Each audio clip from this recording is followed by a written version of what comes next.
ជានិស័យឲ្យពួងយើងបានជួបគ្នាចង់អរគុណពេលវេលាដែលឲ្យអូនបាននៅក្បែរចង់ប្រាំថាចិត្តនេះស្រឡាញ់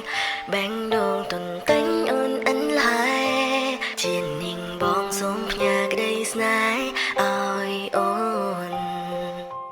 ក្តីស្រឡាញ់ការមានតាំងពីដំបូ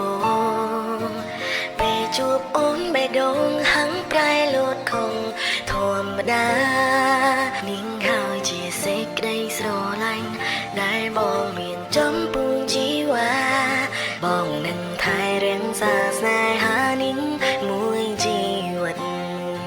អូនជាកែវភ្នែកជាបេះដូងបងរួមខ្វាំងអូនមិនបានសូមក្បែរក៏យ៉ាងទូថ្ងៃសូមប្រានហើយណា